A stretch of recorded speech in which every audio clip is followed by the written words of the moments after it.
અને સુદામાની મિત્રતાની વાર્તા એ સાચા પ્રેમ અને નિઃસ્વાર્થ ભાવનું શ્રેષ્ઠ ઉદાહરણ છે.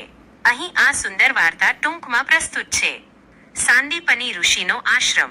શ્રી કૃષ્ણ અને સુદામા બંને સાંદીપની ઋષિના આશ્રમમાં સાથે ભણતા હતા.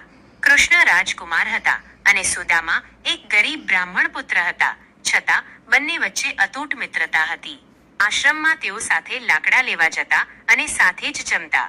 અભ્યાસ પૂર્ણ થયા પછી બંને પોતપોતાના માર્ગે ગયા.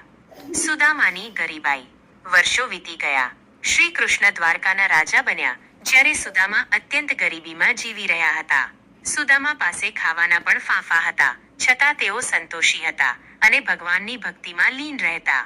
એક દિવસ સુદામાની પત્ની સુશીલાએ કહ્યું, તમારા મિત્ર તો દ્વારકાના નાથ છે, એકવાર તેમને મળવા જાવ ને, તેઓ ચોક્કસ આપણી મદદ કરશે. દ્વારકાની યાત્રા.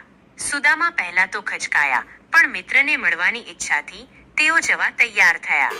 મિત્ર માટે ભેટમાં આપવા ઘરે કંઈ નહોતું, એટલે પત્નીએ પડોશી પાસેથી 3 મુઠ્ઠી પૌવા માગીને એક ફાટેલા કપડામાં બાંધી આપ્યા.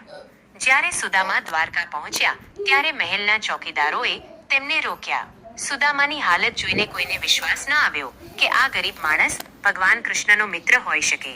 પણ જ્યારે કૃષ્ણને સમાચાર મળ્યા કે સુદામા આવ્યા છે ત્યારે તેઓ ખુલ્લા પગે દોડતા આવ્યા અને પોતાના મિત્રને ગળે લગાડ્યા. મિત્રતાની પરાકાષ્ઠા. શ્રી કૃષ્ણ સુદામાને મહેલમાં લઈ ગયા, તેમને સિંહાસન પર બેસાડ્યા અને પોતે તેમના પગ ધોયા. સુદામા પોતાની ગરીબી જોઈને સંકોચ અનુભવતા હતા અને પૌવાની પોટલી છુપાવતા હતા. કૃષ્ણે હસીને પોટલી ઝૂંટવી લીધી અને કહ્યું, મિત્ર, આટલી સરસ ભેટ મારા માટે લાવ્યો છે. જ્યારે કૃષ્ણે પહેલી મુઠ્ઠી પૌવા ખાધા ત્યારે સુદામાને પૃથ્વીનું રાજ્ય આપી દીધું. બીજી મુઠ્ઠી ખાધી ત્યારે સ્વર્ગનું સુખ આપી દીધું.